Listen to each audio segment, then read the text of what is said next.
ऐसे सुरासुर मनुषिन् वन्दिदं धो देखायकं विमलं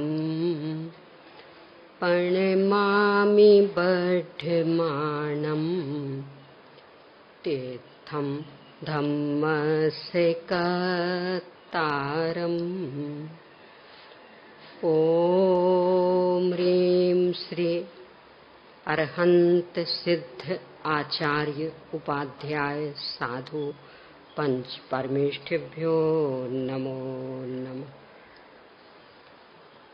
अपना जीवन सुख शांति में बनाने हेतु संपूर्ण जीनागम को अत्यंत संक्षेप में 5 बिंदुओं में गर्भित करके उनके निर्णय के बाद में आत्मस्वरूप के प्रगट प्रसिद्धि हेतु प्रायोगिक प्रक्रिया के संदर्भ में समय सार जी की कुछ गाथाएं, टीकाएं और बृहद द्रव्य संग्रह के कुछ गाथाओं के आधार पर चर्चा करने का निष्कर्ष निकला कि यदि सुखी होना है तो एकमात्र शाश्वत तत्व में ही स्थिरता आवश्यक। इस पर से मानो किसी ने प्रश्न उठाया हो कि हमें तो लोक में भी बहुत बहुत सुख दिख रहा। तो इस संबंधी चर्चा इस प्रवचन सार जी के 76वीं गाथा के आधार से कल अपन ने की कि जो ये इंद्रिय जनित सुख है यह तो वास्तव में दुख ही है। कदाचित सुविधाएं हो सकती हैं, कदाचित आकुलता की थोड़ी सी कमी भी हो सकती है, पर है दुख ही। सुविधाएं मतलब ऐसा होता ना लोक में, मान लो सुबह भोजन बनाना है।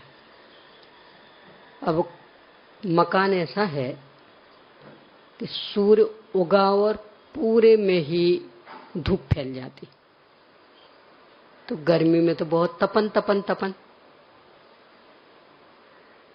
तो बड़े बुजुर्गों ने कुछ छाया कर दी। क्या हुआ? वो सुविधा। इन्हें तपन बहुत हो रही थी तो एक सुविधा मिल गई कि अब वो धूप अपने को सीधी नहीं लगेगी। अब कोई उसे सुख मान ले तो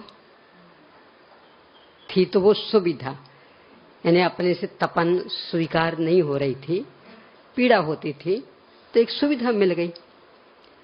अपनी स्थिति लोक में अनादि से ये ही चल रही। भोजन पान आदि कदाचित सुविधा हो सकती, असह्य पीड़ा है, दुख की नहीं बर्दाश्त हो रही है, बहुत बहुत बहुत आकुलता में फंस जाते हैं, तो पेट में कुछ पहुंच जाए तो थोड़ी सी राहत मिल जाती, सुविधा हो गई। बस सुविधा में जिसके लिए सुविधा मिली थी वो काम करे तब तो ठीक है, और सुविधा में ही मस्त हो जाए तो वही पहले का कि क्यों वो छाया कर दी गई थी कि आसानी से रसोई बना लो। अब वो घर की बहन रसोई तो नहीं बनाए और सुविधा, अरे कितनी बढ़िया सुविधा मिल गई। देखो पहले यहां तक धूप आती थी, अब धूप नहीं आती। पहले तो सुबह से ही पसीना पसीना हो जाते थे, अब पसीना पसीना नहीं होते। कि किस लिए सुविधा की गई थी? तो वो करो ना। अब वो ना करे क्या होगा? सुविधा भी छिन जाएगी। ऐसे ही आत्माराधना करना चाहते हैं पर शरीर में भोजन पानी नहीं जाए, पेट में भोजन पानी नहीं जाए तो असुविधा होती थी, परेशानी होती थी। तो ये कि सुविधा मिल गई कि ठीक है भोजन पानी डाल लो, पर अब तो करो ना। अपनी स्थिति क्या हो गई कि भोजन पानी डाला तो उसमें संतुष्ट और उसके गुण गाने लगे। देखो कितना बढ़िया भोजन, कितना स्वादिष्ट, कितना मजा आया, पानी भी कितना बढ़िया। अब तो बस रोज ऐसी व्यवस्था किया करो, यानी सुविधाओं में संतुष्ट हो गए। क्या निकलेगा परिणाम? आगे भी सुविधाएं भी छिन जाएंगी। तो कदाचित ये सुविधाएं हो सकती हैं, ऐसा सब में लगा लेना, ठंडी गर्मी आदि भी। अब गर्मी बर्दाश्त नहीं हो रही, कोई बात नहीं, चला लो पंखा, पर अब तो करो ना आत्म ध्यान, बस उसमें ही मस्त। ठंड में नहीं, ठंड सहन हो रही, चलो कोई बात नहीं, पहन लो मोटे कपड़े, पर अब तो करो ना। तो ये सुविधाओं में मस्त हो गए, परिणाम निकलता है सुविधाएं भी छिन जाती, एक बात। दूसरी कि कदाचित आकुलता की कमी, जो भी ये मिला जिसको अपन पंचेंद्रिय सुख कह रहे हैं, तो कदाचित आकुलता की कमी हो सकती। कदाचित क्यों? अपने को इच्छा थी खूब धन इकट्ठा हो जाए, हो गया, तो एक मानसिक संतुष्टि मिली। हाँ, अब हम भी कुछ हैं, अब किसी के सामने हम भी सिर ऊंचा करके चल सकेंगे, बोल सकेंगे, बात कर सकेंगे। तो ये मानसिक संतुष्टि मिल गई, इसलिए कदाचित आकुलता की कमी। परंतु अब आकुलताएं और अधिक बढ़ गई। किस बात की?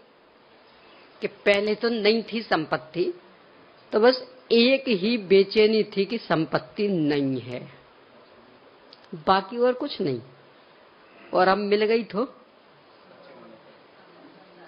कैसे संभालें, कैसे सुरक्षित रखें। अब सरकार भी परेशान करती है, कहां से आई, कैसे इकट्ठी की, प्रमाण दो। नाते रिश्तेदार भी परेशान करने लगे, चोर डाकुओं की भी निगाह बिगड़ने लगी। अब कितनी कितनी समस्याएं हो गई। पहले जब नहीं थी तो बस एक ही कष्ट था कि हमारे पास है नहीं, बाकी न सरकार संबंधी कोई समस्या थी, न नाते रिश्तेदार वाली, न चोर डाकुओं वाली। किसी गरीब के यहाँ आएगा चोर? नाते रिश्तेदार भी किसके यहाँ जाते? यानी जिसके यहाँ लगता हो कि अकेला पानी मिल जाए तो ही बहुत है, बाकी तो कुछ मिलने वाला है ही नहीं, क्यों है ही नहीं। स्वयं की व्यवस्था नहीं कर पाते, हमारी क्या करेंगे? तो उनके यहाँ नाते रिश्तेदारों की भीड़ लगेगी। और जिनके यहाँ खूब खूब सब कुछ मिलता, वहां तो दूर दूर तक के। तो बस एक ही दुख था कि हमारे पास नहीं है, बाकी ये सब समस्या नहीं थी। और अब पा लिया धन तो बाकी और समस्याएं खड़ी हो गई। तो इसलिए आकुलता की कमी भी यथार्थ कहाँ हुई। यानी एक मानसिक संतुष्टि मिल गई तो उतनी आकुलता की कमी तो हुई। यानी पहले मन में अरे कुछ नहीं, इन धनियों के बीच में हम बैठे ही नहीं पाते, ये हमें देखने ही नहीं चाहते। और अब खूब पा लिया, राहत मिल गई। तो बस इतना सा ही मिला, भोग तो पाना ही नहीं है। ये तो कई बार अपन चर्चा कर चुके। और बल्कि उल्टा होता, गरीबों को भूख आदि ज्यादा लगती। कारण उसका सीधा कि वो सीधी रूखी रोटी रहती है तो वो जल्दी पच जाती। अब धनियों को तो खूब घी, दूध, दही, फल, मेवा, मिष्ठान अभी जल्दी थोड़ी पचते, तो बाकी भूख कम हो जाती। यानी और कुछ कारण नहीं है, बस ये कारण। यानी उनके पेट में वो चीजें जाती जो जल्दी नहीं पचती, तो इसलिए भूख कम हो जाएगी। और गरीबों के पेट में वो चीजें जाती जो जल्दी पच जाती। यानी रूखी सूखी दाल रोटी जाएगी तो कितनी सी देर लगनी पचने में। अब यहाँ तो खूब बढ़िया घी, दूध, दही, मेवा, मिष्ठान गया, अब वो आसानी से थोड़ी जल्दी पचने वाला, तो भूख कम हो जाएगी। तो मूल तो कारण ये था। तो अब ये कि अब भोग भी नहीं पाना, ये तो कई बार अपन चर्चा कर चुके। और साथ में ये समस्याएं और बढ़ गई। तो आकुलता कम हुई कि अधिक हुई? मानसिक संतुष्टि में तो ठीक रहा, पर बाकी इसलिए ज्ञानियों ने कहा कि जिस सुख को जग सुख कहे वह तो है दुख मूल, है ना। मुख्य दुख है, या मूल मतलब मुख्य, मेन, वह तो है दुख मूल। सांचा सुख आत्मानुभव वही ही है भव कूल, कि संसार का किनारा उससे आएगा। तो ये बात 76वीं गाथा में अपन ने देखी कि जिसे अनादि से अपन सुख माने बैठे हैं वह सुख नहीं, वास्तव में दुख ही है। पंचेंद्रिय विषय भोगों की उपलब्धि अधिकाधिक आकुलता को बढ़ाने वाली ही। तो सुख क्या है? तो ठीक उससे विपरीत 13वीं गाथा विशेषण में पूरे उससे उल्टे हैं। आज इस पर अपनी चर्चा है। प्रभुचंद सार जी की 13वीं गाथा, पेज नंबर 20। ऐसमाद समोत्थम विषयातीदम अणोवम मनंतम अबुच्छिन्नम च सोहम शुद्धोपसेधानम। सुख का स्वरूप भी बताया और वो किन्हें मिलता है ये भी बता दिया। શુદ્ધોપયોગ થી નિષ્પન્ન થયેલા આત્માઓનું એટલે કેવલી ભગવંતોનું અને સિદ્ધ ભગવંતોનું સુખ અતિશય આત્મોત્પન્ન, વિષયાતીત, અનુપમ, અનંત અને અવિચ્છિન્ન છે। ऐसा जो हो वो सुख। एक एक विशेषण। वहां पहला विशेषण क्या था? अतिशयता नहीं है, अधिकता नहीं है, हीनाधिकता, विषम। ये अतिशय, अधिक। अतिशय उसे कहते अन्न में ना पाया जाए। भगवान के अतिशय, तीर्थंकर भगवान के कितने अतिशय? गर्भ के 10, वो जन्म के 10, केवल ज्ञान के 10, देवकृत 14, ये अतिशय कहलाते। तो अतिशय क्यों कहलाते? अन्न में नहीं मिलते। यानी जन्म से ही पूरा रक्त श्वेत क्षीर वर्णी, और अन्न में कहाँ? यहाँ तो रक्त लाल लाल लाल है। जन्म से ही हित मित प्रिय भाषी, और यहाँ तो गालियों के ही। सुबह वो मुंह खोले तो गालियों से ही, अपशब्दों से ही। तो ये अतिशय, यानी अन्य में देखने नहीं मिलता। केवल ज्ञान हुआ, ना ही बड़े नक्केश, और यहाँ तो उनको ही संभालने में जिंदगी निकल जाए। कभी नक संभालो तो कभी केश संभालो, फिर बढ़ते फिर बढ़ते फिर बढ़ते। तो अतिशय यानी अन्य में जो नहीं पाया जाता, किसी विशिष्ट में ही मिले, उसका नाम अतिशय। अरहंत भगवान का अथवा शुद्धोपयोग से प्राप्त सुख कैसा है, अथवा जिसे उत्तम सुख कह रहे, वह कैसा कि अतिशय। क्यों? अनादि संसार थी जे आह्लाद पूर्वे कदी अनुभवायो નથી, એવા अपूर्व परम अद्भुत आह्लाद रूप होवा थी अतिशय। पहले कभी भोगा ही नहीं, इंद्रियजन्य भोगा है, आकुलता वाला भोगा है। बाकी ऐसा भी सुख कि जिसमें कोई आकुलता नहीं, आज तक पाया ही नहीं। इसीलिए उल्टा लगता था। यानी सब महसूस करते कि जितनी अधिक जिम्मेदारियां सिर पर आती हैं, आकुलता उतनी अधिक बढ़ती है। ये तो सब महसूस करते ना। अब मान लो कमेटी का चुनाव हुआ हो, पहले आप उसमें किसी एक पद पर थे, अब इस बार वो पद नहीं मिला, कोई पद नहीं मिला आपको, तो एक दृष्टि से तो बढ़िया रहा ना, क्योंकि कोई भी जिम्मेदारी आती थी तो अनंत आकुलता भोगते थे। अब वो जिम्मेदारी नहीं आई तो मजा आना चाहिए ना, तो मजा आता कि और ज्यादा, और कितना कष्ट। कि कदाचित उस चुनाव को पूरा ही रद्द कर दें। नहीं साहब, पक्षपात हुआ, फिर से वोटिंग कराओ। क्यों? हमें हटा दिया ना। यानी जिम्मेदारी के बिना जीवन और सुखमय बनता, ये बात समझ में ही नहीं आती। पहले जिम्मेदारियां जानबूझ के सिर पर ओढ़ेंगे और फिर कैसा बहुत आकुलता बहुत बढ़ गई, बहुत बढ़ गई। तो हम ले लेते जिम्मेदारी। नहीं, वो गुरुदेव जी का सत्ताप्रिय सास एक जो सुनाया था ना, गुरुदेव जी का पेटेंट उदाहरण, सत्ताप्रिय सास।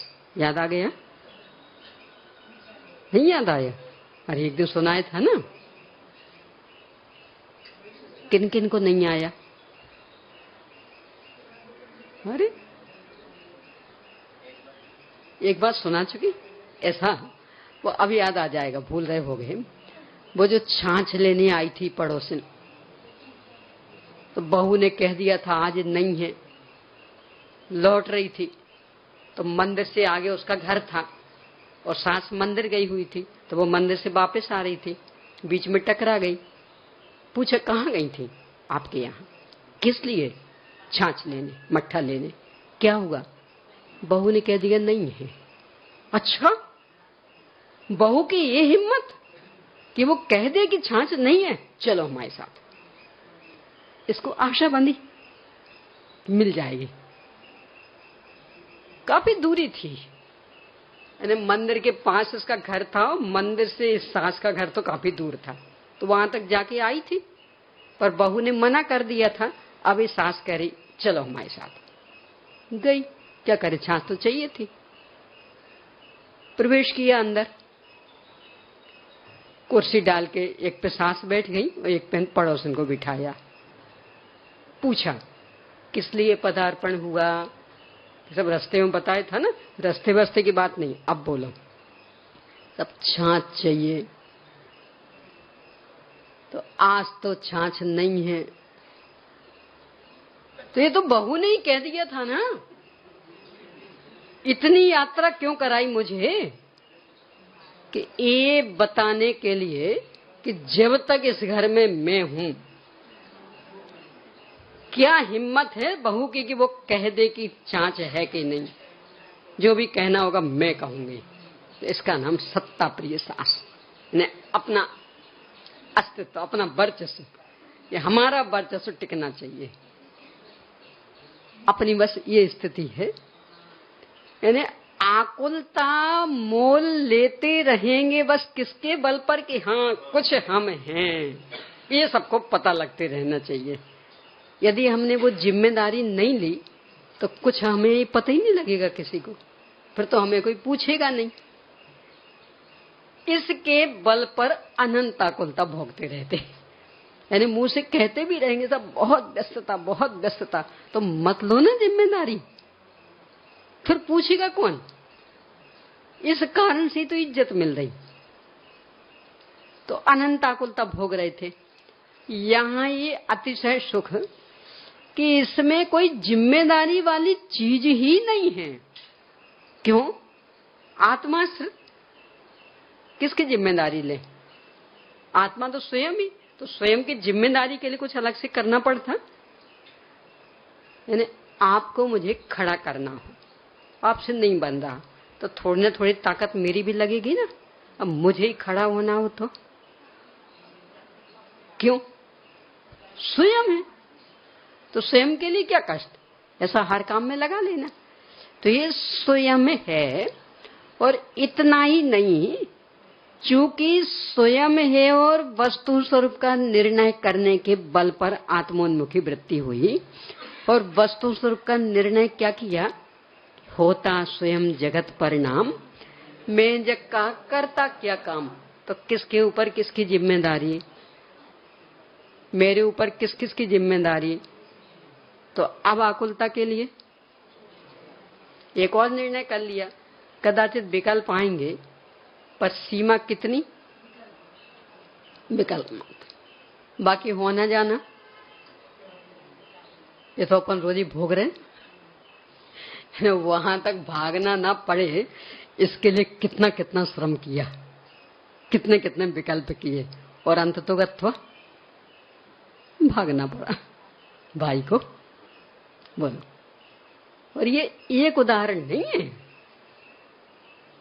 अपने जीवन के एक एक घटना का निरीक्षण करेंगे तो लगेगा विकल्प पूर्णतया अकिंचित कर सिद्ध होते। कितना ही कर लेना, और फिर भी होना तो वो है जो होना। तो लगता है अरे काहे को माथा खपाते रहे बेमतलब में, ऐसा कर लें तो ऐसा हो जाएगा, ऐसा कर लें तो ऐसा हो जाएगा। पहले उतनी माथा पच्ची की और अंत में जाना ही पड़ा। तो इससे जब पहले से सोच रहे थे कि अपन जाके ही ले आएंगे तो इतनी माथा पच्ची तो नहीं होती। पर नहीं कैसे नहीं होती, वो दुख तो भोगना था ना, तो कैसे नहीं होती। तो ये भी निर्णय कर लिया है कि मेरी सीमा कदाचित है भी पर के संबंध में, तो उन संबंधी विकल्पों तक, बाकी वहां तक पहुंच नहीं है। यानी वहां क्या होना कैसा होना वो उसकी अपनी स्वतंत्र योग्यता। तो अब इन विकल्पों का भी क्या करें फिर। तो इसके बल पर कोई जिम्मेदारी जवाबदारी नाम की चीज नहीं। तो जब जिम्मेदारी जवाबदारी नहीं तो आकुल तक किस बात की। इसलिए अतिशय, चूंकि अनादि काल से व्यर्थ की जिम्मेदारी जवाबदारी ढोते रहे, वो गधा मंजूरी जैसी, तो आकुलता भोगते रहे। अब ये समझ में आया तो संपूर्ण जिम्मेदारी जवाबदारी से मुक्त। क्यों, किसके बल पर, वस्तु की व्यवस्था के बल पर, निकम्मापने के बल पर नहीं, प्रमादी वृत्ति के बल पर नहीं कि काम तो बहुत है हम नहीं करेंगे, इसके बल पर नहीं। तो किसके बल पर कि काम बहुत है तो करने वाले भी बहुत हैं, और प्रत्येक वस्तु में जो अपनी अनंत अनंत शक्तियां वो कर रही हैं, और इतने सुव्यवस्थित ढंग से कि उतना तो कोई करने के भाव वाला कर ही नहीं सकता। तो जब सर्वत्र सुव्यवस्थित काम हो रहा तो अब हम क्या करें। तो इसके बल पर जिम्मेदारी समाप्त, जवाबदारी समाप्त। तो अतिशय कोई आकुलता वाली स्थिति नहीं रही। तो जैसा आज तक कभी नहीं पाया था, क्योंकि हमेशा तो बस जिम्मेदारी जवाबदारी वाला कष्ट ही भोग रहे थे, यहाँ करके अतिशयता प्रकट हुई कि आकुलता जिम्मेदारियों वालों को तो कभी मिलने वाला ही नहीं ऐसा सुख। और कैसा है, वह था पदार्थ जन्य। पदार्थों को लक्ष्य करना पड़ता था, उनसे पैदा तो नहीं होता था पर उपयोग ले जाना पड़ता था। और वे पदार्थ अपने हाथ में तो थे नहीं। कल चर्चा अपन कर चुके पहले भी कि तुम मेंढकों को इकट्ठा करना जैसा है कि 10 इकट्ठे करो, 2 और चाहिए थे तो 2 को लेने जब तक गए तब तक इसमें से 4 उचक के भाग गए। अब उन्हें इकट्ठा करो तो और 1 कम पड़ गया तो 1 को लेने गए तब तक 5 को उचक के भाग गए। ये स्थिति, यानी एक एक को संभालते संभालते जिंदगी निकल जाती है और कोई नहीं संभलता। जिंदगी भर सबको खुश करने की दिशा में ही प्रयास करते रहना, अपना सब कुछ भट्टी में झोंक कर, और फिर भी एक भी खुश होने वाला नहीं है। जब देखो तब हाँ इतना तो किया परंतु, ये तो कर दिया था परंतु, यानी वो परंतु का चक्कर कभी समाप्त होने वाला नहीं। तो कौन खुश होने वाला। तो इस कारण उसके फल में आकुलता मिलती थी। यहाँ एक ऐसा है, आत्मा ने आश्रय करीने प्रवर्तितों होवा थी, आत्मोत्पन्न है, स्वयं से उत्पन्न। तो अब गुलामी के लिए कहाँ अवसर रहा। यानी भोजन का सुख भोगने के लिए भोजन चाहिए।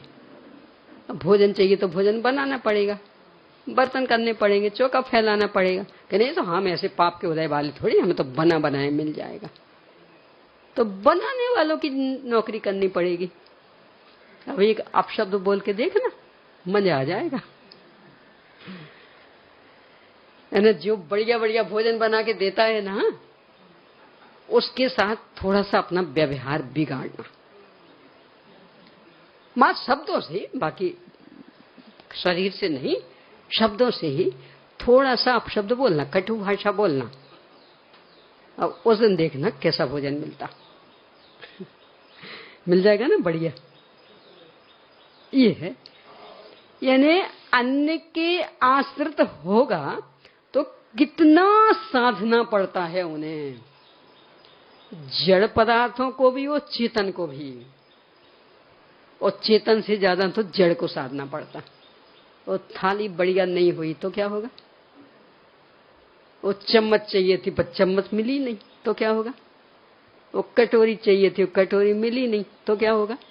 कितना साधना पड़ता है एक एक को, बोल।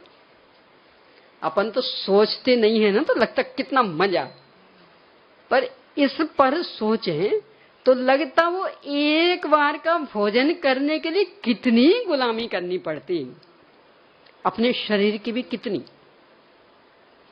ईमानदारी से देखना, सोचना जरा, यदि भोजन पानी नहीं करना हो तो बोलो सुबह से लेके जो जुट जाते दिनचर्या में, दैनंदिन कार्यक्रम में, बोलो लगोगे? यानी भोजन नहीं करना हो तो बोलो लगोगे इतने जल्दी जल्दी? क्यों, क्या करना आज?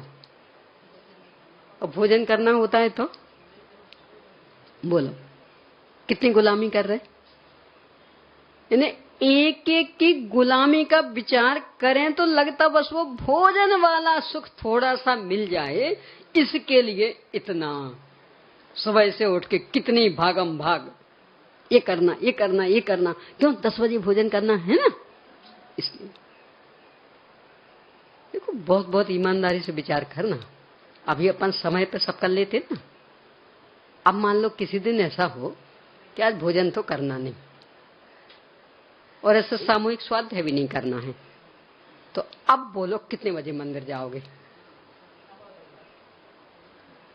यानी सामूहिक कोई कार्य नहीं करना है, तो अब बोलो क्या होगा? करना क्या है? भोजन के कार्य था सब, अब आज भोजन तो करना ही नहीं, तो आराम से मंदिर चले जाएंगे और काम भी आराम से कर लेंगे। विचार करना, होता नहीं होता। इसका मतलब कितनी आकुलता भोग रहे थे, किस लिए? यानी यहां समय पे हाजिर क्यों हो गए, समय पे समाप्त क्यों हो गए? हो जाएगा कि समय पे भोजन मिल जाए, समय पे घर पहुंच जाए तो समय पे भोजन मिल जाए। बोलो, एक एक बात पे विचारना।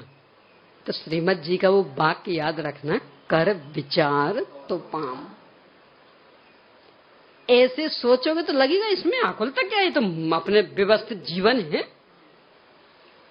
कि वो व्यवस्थित जीवन अभी लग रहा है कि व्यवस्थित जीवन है, पर जब ये सब कुछ नहीं हो तो पता लग जाता कितना व्यवस्थित जीवन है। और सबसे पर उपेक्षा उपेक्षा उपेक्षा कर लेंगे आराम से, क्या फर्क पड़ना। तो इसका मतलब कि उस काम के प्रति हम संवेदनशील नहीं थे। एक इंद्रिय का विषय पोषण समय पे हो जाए इसके लिए संवेदनशील थे, तो इसके कारण इतनी पराधीनता भोग रहे थे, जड़ की भी और चेतन की भी, हर चीज की।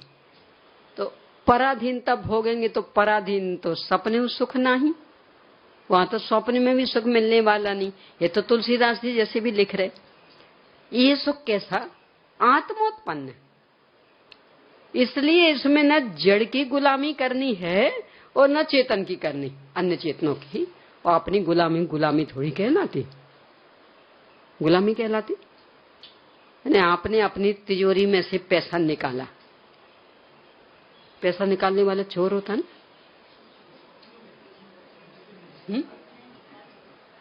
बिना पूछे निकालने वाला नहीं होता। पराई में से निकाले तो, अकेला पैसा निकालने वाला चोर नहीं, बिना पूछे भी। यानी अपने में से निकालना तो किससे पूछने जाएंगे, तो चोर कहलाएंगे ना। कि चोरी की परिभाषा क्या है? बिना आज्ञा के। तो किससे आज्ञा ले? कि इतना नहीं, मालिक की बिना आज्ञा के। तो इसके तो मालिक हम ही हैं, तो हम किससे आज्ञा लेने जाएंगे? यानी कोई दूसरा मालिक हो और उसकी आज्ञा के बिना लेंगे तो चोर कहलाएंगे, और स्वयं ही मालिक है तो अब किससे आज्ञा लेने जाना, तो चोर नहीं कहलाएंगे।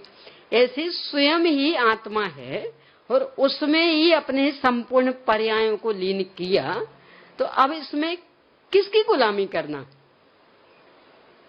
किसकी ओर देखना कि ये व्यवस्थित है कि नहीं, वो व्यवस्थित है कि नहीं, पर तो है ही नहीं यहाँ बीच में। तो आत्मोत्पन्न जो है वह ही निराकुलता वाला सुख है। तो ये सुख आत्मोत्पन्न।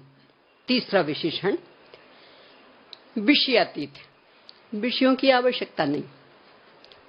स्पर्श इंद्रिय का विषय सेवन करने के लिए ठंडा गरम नरम कठोर ही चाहिए।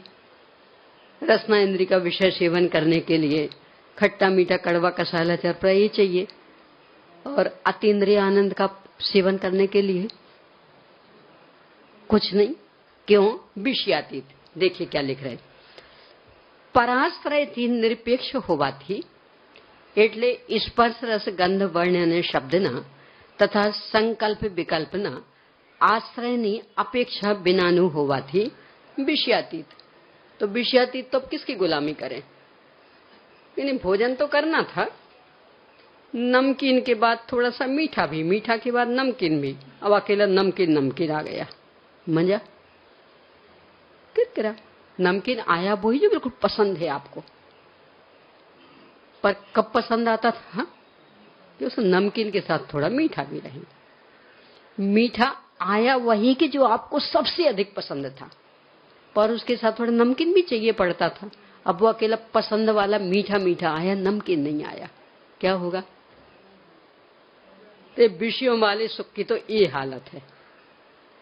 और यहां विषयातीत, किसी भी विषय का अवसर ही नहीं, बस एक आत्मा ही विषय, और आत्मा एक है, इसलिए एक ही यानी दुविधा, यानी नमकीन मीठा मान लो दोनों आ गए। अब क्या होगा? वो हाथ की रचना देखना, यानी थाली में 10 आइटम आ गए और 10 मन पसंद, बढ़िया से बढ़िया। अब हाथ, वो बच्चे जो भरते हैं ना, तो उनको तो अपन कहते पागल है कहीं, एक जगह टिकता ही नहीं हाथ। पर अपन जब भोजन करते तो अपने हाथ का भी देख लेना, टिकता है एक जगह, क्षण में ये क्षण में क्षण में कैसा नाचता है हाथ। तो जो हाथ नाच रहा वो निशानी किसकी है? अंदर से आकुलता बहुत है, ये भी खा लें, ये भी खा लें, ये भी खा लें, और खाने की तो क्षमता, मुंह तो एक ही है, तो नाचता रहता है हाथ। देखो विचार करना, यानी विचार करेंगे तो लगेगा कि जिसको हम कह रहे कितना मजा आ रहा है, देखो कितनी विविधता वाला भोजन। अरे ये शरीर की क्रिया बता रही है कि कितनी आकुलता भोग रहे हैं, मजा नहीं आ रहा। एक दिन चर्चा की थी ना, किस उम्र में ज्यादा दुख, तो बचपन में ज्यादा दुख सिद्ध किया था ना, और तर्क क्या था कि स्थिर नहीं रह पाता, यानी अस्थिरता ये तीव्र दुख की निशानी। और जितनी जितनी आकुलता कम होती जाएगी तो स्थिरता बढ़ेगी। तो वो थाली में हमारा हाथ स्थिर नहीं रह पा रहा, घूम रहा है ऐसा ऐसा, ये किसकी निशानी? आकुलता की। तो विचार ही नहीं करते अपन, अब मजा आ रहा, देखो कितना बढ़िया, कितने सारे आइटम, कितना मजा आ गया। कह रहे मजा नहीं आ गया, आकुलता और अधिक बढ़ गई। निरंतर मन ये भी खा लें, ये भी खा लें, ये भी खा लें, तो एक जगह टिक ही नहीं पा रहा, हम थोड़ा थोड़ा लगाते जाएंगे। वो चटनी आदि जैसी चीजें हो ना, मुंह में ग्रास दे लिया आप थोड़ी सी, किस बात की निशानी है? कह तो रहे सुखी, सुखी है, सुखी होती तो स्थिरता होती, यहां तो चंचलता बढ़ रही, अस्थिरता बढ़ रही। इसका मतलब असह्य दुख हो गया, यानी अनंत आकुलता हो गई। क्यों? क्योंकि अनेक चीजें हैं, अनेक अनेक विषय, तो नियम से हो नहीं है दुविधा। यहां आत्मा में एक ही है, तो अब दुविधा के लिए, यानी थाली में मात्र एक ही चीज आई हो, अब कहां कहां हाथ घूमेगा? तैसे आत्मा अकेला एक, अब ये की ये, कभी ये की कभी ये, कुछ नहीं, विषयातीत, इसलिए सुखमय। अगला अत्यंत विलक्षण होवाથી अर्थात बीजा सुखोથી તદ્દન भिन्न लक्षण वालू होवाથી अनुपम। ये और बड़ी समस्या उपमा साहिब की। यानी चीज हमें बढ़िया से बढ़िया मिल जाए, इसका तो सुख कम भोगते। दूसरों के पास ऐसी चीज नहीं है, इसका सुख ज्यादा भोगते। कोई भी चीज छोटी से छोटी भी हो, पर बस हम अद्वितीय बने रहना चाहते। दूसरे के पास नहीं होनी चाहिए। अब दूसरे के पास नहीं होनी चाहिए, आपके हाथ में है। और जैसे ही दूसरे के पास आ गई और अपना सुख गया। क्यों? उसमें से आ रहा था ना। मैंने एक साड़ी और जब खरीदी तो दुकानदार बोला, साहब बिल्कुल पहली बार आई है मुंबई में डिजाइन, और आप सबसे पहली बार खरीद के ले जा रहे, पहले ग्राहक आप। कितना मजा आता। अरे सबसे पहले ऐसी डिजाइन किसी के पास नहीं। खूब खूब खूब उल्लास से पहना, और पहन के मंदिर जी आए और देखा तो ये भी पहनी थी। सब खुशियों पे पानी फिर गया। क्यों? साड़ी तो वही है कि अकेले साड़ी का खुश सुख नहीं था, अद्वितीय। कोई दूसरा वैसा नहीं होना चाहिए। और यहां तो वैसा मिलेगा, हर चीज में लगा ना ऐसा। यानी एक छोटे से पेन में भी, पेन खरीदने गए आप, सब ऐसा पेन बताओ कि जो बिल्कुल पहली बार ही यहां आया हो। उसने बताया एक, आप बहुत उल्लास से लेके आए, बहुत कीमती था पर लेके आए। हाँ, अब कुछ हम स्पेशल दिखेंगे। तो बहुत शौक से लेके गए, पर वहां देखा तो उस वैसे ही अनेकों पेन दिख गए। अब सारा मंजा किरकिरा। यानी छोटी से छोटी चीज से लेकर के भी बड़ी से बड़ी चीज तक हो, मूल में हमें उस वस्तु का उतना आनंद नहीं आता है जितना आनंद इसका आता है कि मात्र ये मेरे पास। अरे बीमारियों तक में मनोवैज्ञानिक डॉक्टरों से पूछो, नहीं वास्तव मनोवैज्ञानिक डॉक्टरों से पूछो। अपने यहाँ तो शास्त्रों में कहानियां आती और मनोवैज्ञानिक डॉक्टर बताते। यानी ये पता लगी कि बस ऐसी बीमारी अकेली मुझे संतुष्ट रहता, कुछ हम स्पेशल, कुछ हमारी पर्सनैलिटी बीमारी में भी। और ये पता नहीं ये कहीं नहीं है। वो डॉक्टर कह दे, अरे अभी अभी एक केस गया है हमारे पास से, और कल भी एक केस आया था इसी बीमारी का, और परसों भी आया था, और वो रजिस्टर खोल के बता दे, उसमें 50 नाम थे। आधी बीमारी कम हो जाती। किस कारण? वो अद्वितीयता समाप्त हो गई। यानी बीमारी में भी अद्वितीय, दूसरे को ऐसी नहीं होना चाहिए। तो कुछ यानी लगता कि ये भी हमारी एक पर्सनैलिटी है। और दूसरे कोई रोगी वैसे दिख गए तो ये सबसे बड़ी समस्या है। आप सोचना, इस पर जितना सोचोगे तो लगेगा कि वास्तव में सामग्री के सद्भाव का अथवा सामग्री के अभाव का सुख दुख हमें उतना परेशान नहीं करता जितना कि ये परेशान करता कि इनके पास हमारे जैसी चीज क्यों, बस अकेले हमारे पास होनी चाहिए थी। यानी बच्चा 97% नंबर ले आया हूं, पहले उसे पता था मैं ही हाईएस्ट, बहुत खुश था।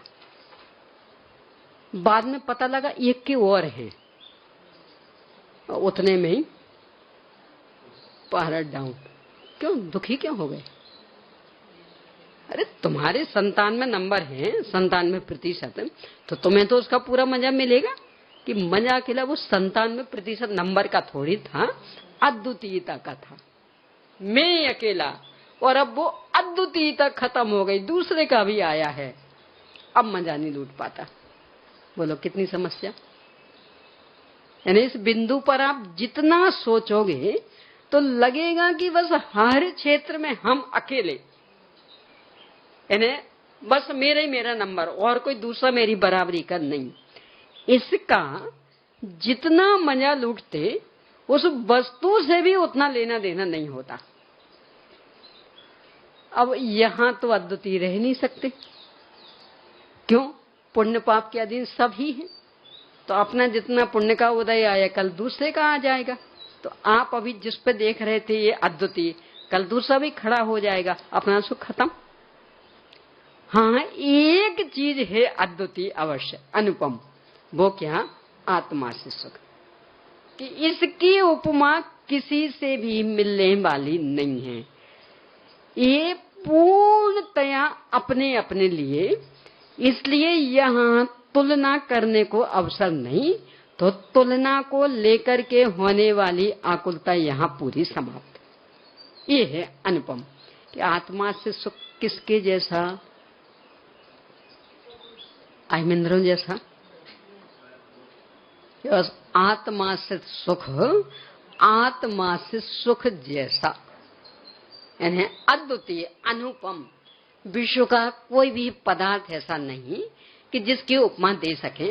तो इसके बल पर तुलना को लेकर के जो कष्ट हो रहा था, और भयंकर कष्ट, अभी विचार करके देखे ना, हर क्षेत्र में। अभी जो कहा ना, सामग्री कुछ मायने नहीं रखती उसमें, बस अतुलनीय होना चाहिए हमें।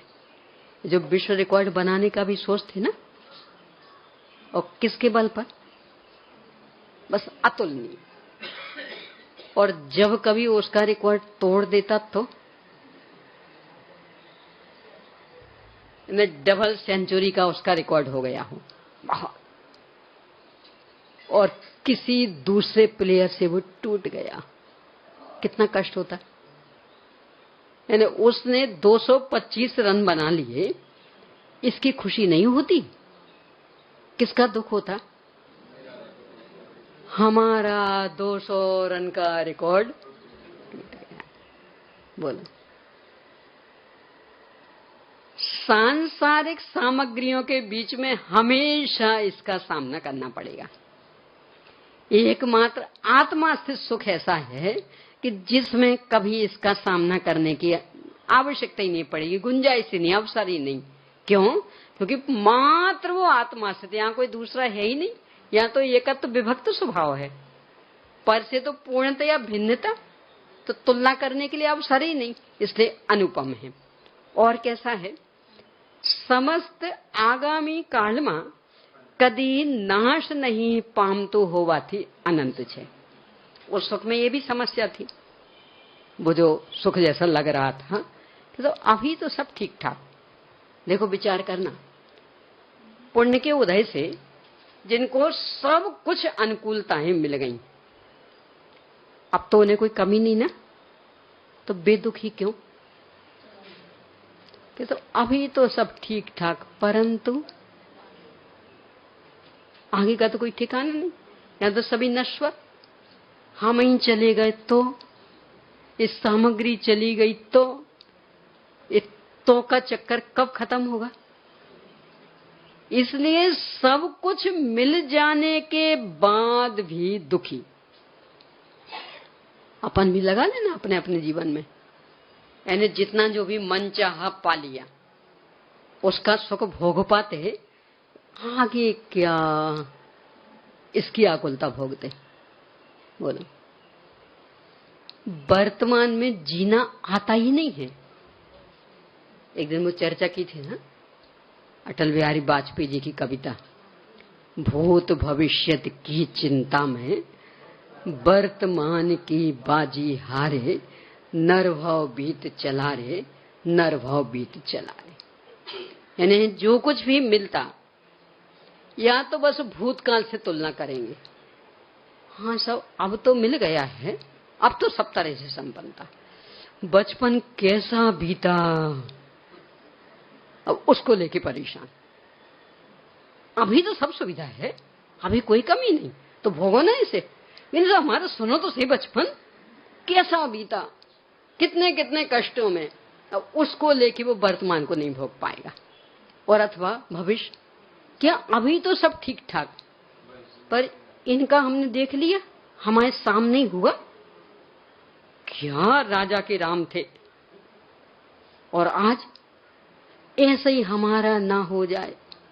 अब इसको लेके परेशान, अभी हुआ नहीं, हो जाए यदि तो या भूतकाल से तुलना करते रहेंगे या भविष्य से, और परिणाम निकलेगा वर्तमान को खो देंगे, वर्तमान का भोग ही नहीं पाएंगे। क्यों रहती है चिंता? कि वो परिवर्तनशील है ना, तो इसलिए एक जैसा नहीं रहता, तो तुलना करने का भाव आता, और तुलना में नियम से वो तुलना ही दिखती है, इसलिए आकुलता। ये आत्माश्रित,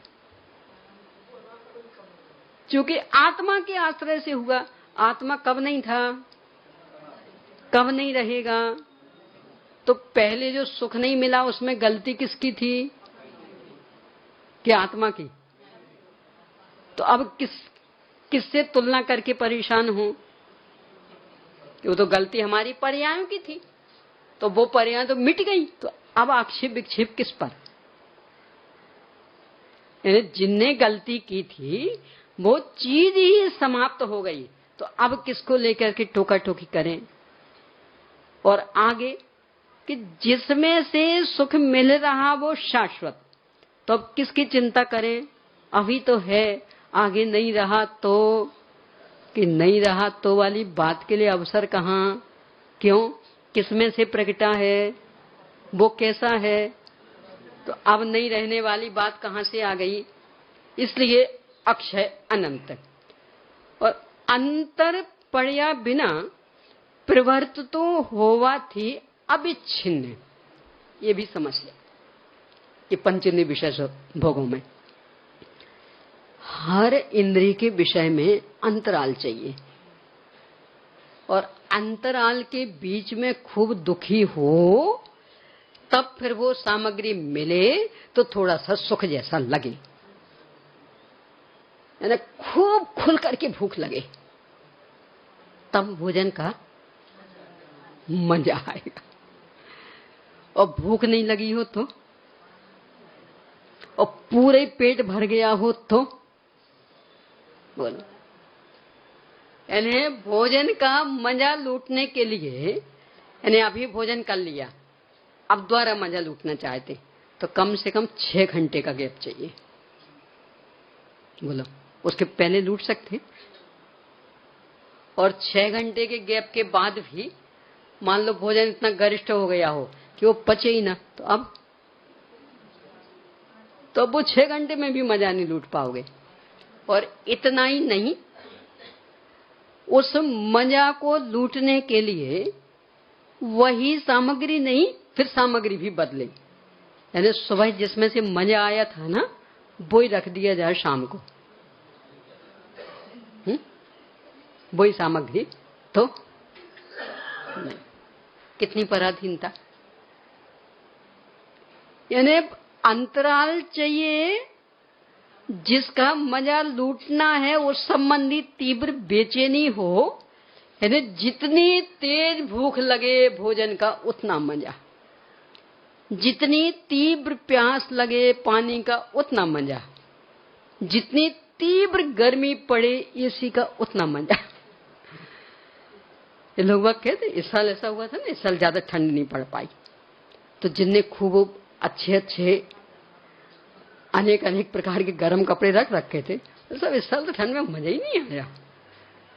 क्यों मजा नहीं आया? कब मजा आता? और सब ना, इस साल गर्मी में मजा आया। क्यों नहीं आया मजा? कुछ ज्यादा गर्मी पड़ी नहीं, यानी अच्छा बढ़िया 45, 46, 47 डिग्री तापमान पहुंचता, तब कहीं वो एसी का मजा आता।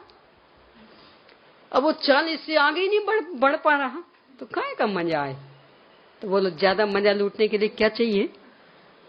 जितना अधिक कष्ट तब कहीं उतना अधिक मजा, और वो भी मजा रहेगा बीच में अंतराल। लगातार एसी में बैठे रहे तो वो एसी का मजा आएगा? कब मजा आएगा? थोड़ी बहुत बाहर निकल जाओ, थोड़ी गर्मी खाए आओ, फिर एसी की हवा खाना तो मजा आएगा। तो ये मजा है कि अनंत अनंत दुख को मोल लेना है, यानी अनंत कष्ट सहो तब थोड़ा सा सुख मिलेगा काल्पनिक। हर चीज में लगा ना, टीवी देखने में खूब मजा आता ना, 24 घंटे देखते रहना। आजकल तो वो मनोवैज्ञानिक लोग प्रतियोगिताएं भी कराते ना, हाथ मिलाने की। एक बार सुना था, चुम्बन करने की प्रतियोगिता, खूब मजा आता, पति को पत्नी का चुम्बन करने, खूब मजा आता, तो करो खूब। तो 2 दिन में ही थक गया था, बस 2 दिन का ही रिकॉर्ड बन पाया, थक गया। क्यों? होते पागल तो सब तरह के होते ना, तो मनोवैज्ञानिक लोग उसका लाभ उठाते, खूब मजा आता है ना, लूटो मजा। 2 दिन में थक गया। हर विषय का समझना है ऐसा, यानी ये तो बीच में अंतराल पड़ जाता है, इसलिए मजा जैसा लगता रहता। निरंतरता चले तो थोड़े से में ही इतने परेशान हो जाएंगे कि लगेगा अब तो बिल्कुल स्वप्न में भी इसका नाम नहीं निकालना मेरे सामने, इतनी चिढ़ हो गई मुझे। बोलो, ये स्थिति आत्मा के सुख की। सिद्ध भगवान भी बोर हो गए होंगे ना, चिढ़ हो गई, अब अतीत ज्ञान का नाम नहीं निकालना, अनंत काल हो गया भोगते भोगते, होगा ना वहां। क्यों? निरंतर नवीनता। क्यों है निरंतर नवीनता? कि अविच्छिन्न, इसमें कोई ये अंतराल का अवसर नहीं था कि पहले भोगा फिर बीच में कष्ट भोगे तब वो सुख मिलेगा। यहां तो अनंत अनंत काल तक निरंतरता। और कारण क्या उस निरंतरता में आनंद लेने का? कि कष्ट के बाद का सुख वास्तव में सुख थोड़ी है, वो कष्ट की कमी जैसी थी। कह देते थे सुख, और कोई शब्द हमारे पास नहीं था इसलिए, पर वो सुख नहीं था। क्योंकि सुख होता तब तो फिर उसी में जमने का परिणाम आता, पर वहां तो बोर हो जाते हैं। तो इसका मतलब सुख नहीं था, तो क्या था? कष्ट की थोड़ी सी कमी थी। तो जहां वो कष्ट कम हुआ और वो सुख गायब, अब फिर जब कष्ट बढ़ेगा तब फिर वो सुख भोग पाएंगे, पर वो तो सुख था नहीं यहाँ। कि चूंकि वास्तव में सुख है तो इसमें अंतराल पड़ता है तो दुख होता है, और निरंतरता बनी रहती है तो सुख चलता रहता। सुनिएगा जरा ध्यान से, विचार करना। पंचेंद्रिय विषय का सुख कैसा था? वहां जितना अधिक अंतराल पड़ता था बाद में उतना मजा आता था, और यदि निरंतरता चलती रहती तो मजा नहीं। यानी निरंतर 24 घंटे एसी एसी एसी तो कुछ मजा नहीं लगता, और नहीं मिले हो फिर कुछ देर को एसी मिले तो खूब मजा आता। तो वहां अंतराल पड़ता तब कहीं थोड़ा बहुत मजा, और अंतराल नहीं पड़ा तो सारा मजा किरकिरा।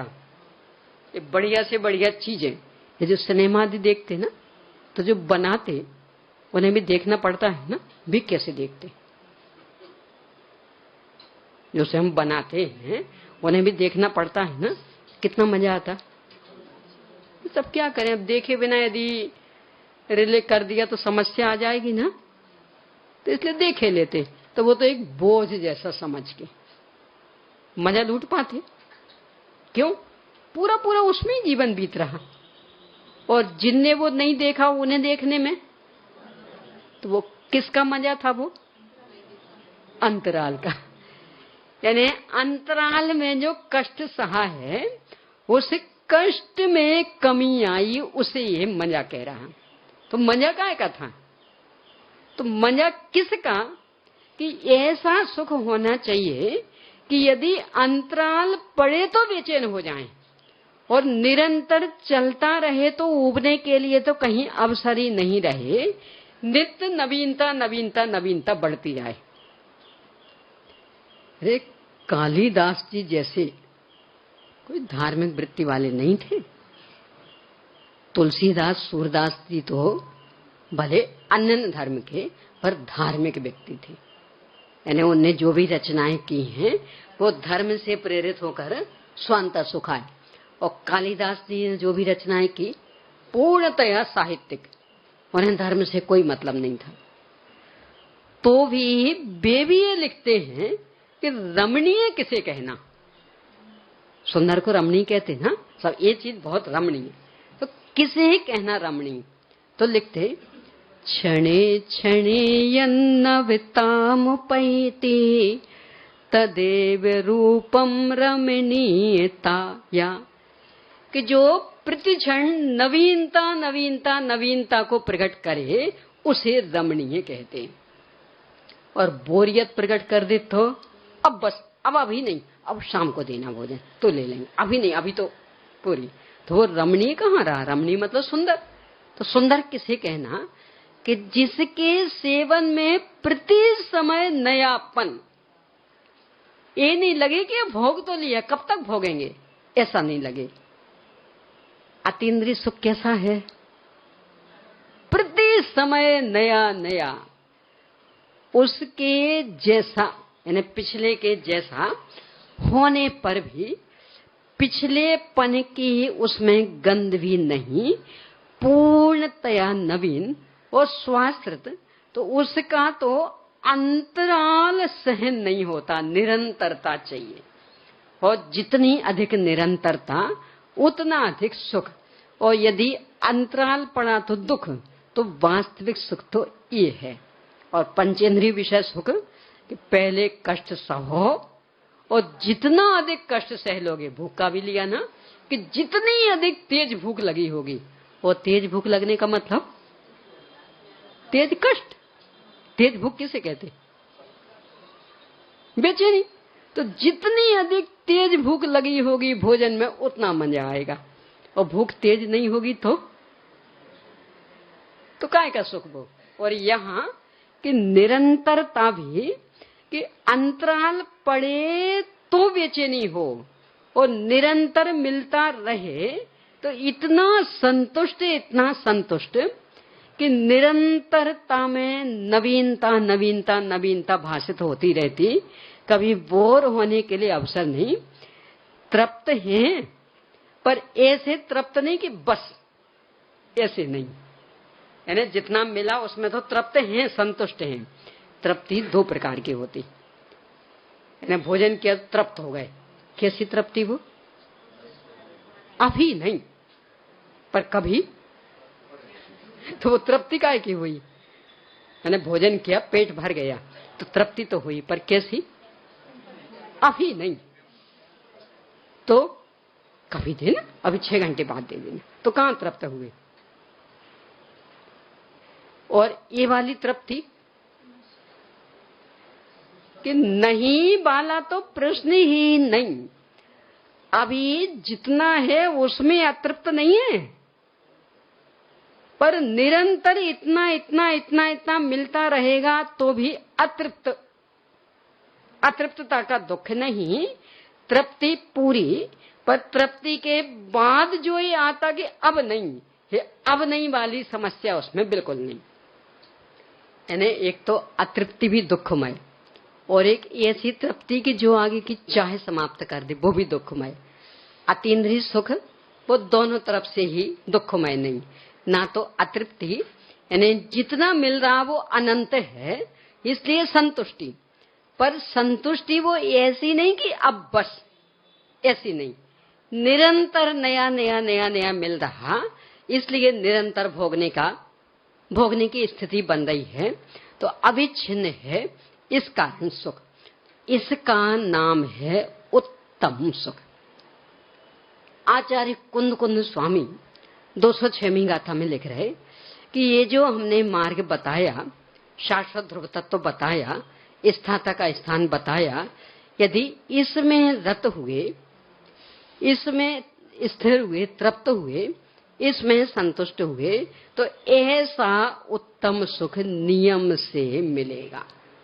तो अभी अपन ने चर्चा ये की कि उत्तम सुख मतलब क्या, क्योंकि सुख के नाम पे कुछ भी काल्पनिक सोच करके रखा हो तब तो कोई काम बनने वाला नहीं। तो उत्तम सुख मतलब ऐसा सुख, तो ऐसा सुख चाहिए हो तो इस आत्म तत्व का अवलंबन लेने का प्रयास करें। अब वो 3 बातें क्यों कहीं, कैसे अवलंबन लें, ये सारा विषय आगे आएगा। चलिए प्रश्न कीजिए। अतीन्द्रिय आनंद की, अतीन्द्रिय आनंद की अतिशयता और आत्मोत्पन्नता, आत्मोत्पन्नता को स्पष्ट कीजिए।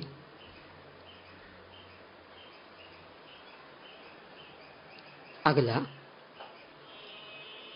इसी अतीन्द्रिय आनंद की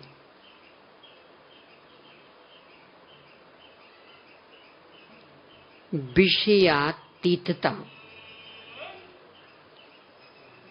और अनुपमता को स्पष्ट कीजिए। अगला, इसी की अनंतता और अविच्छिन्नता, अविच्छिन्नता को स्पष्ट कीजिए। तो स्पष्ट करने में आपको इनसे उल्टा जो पंचेंद्रिय विषय वाला, उससे तुलना करते हुए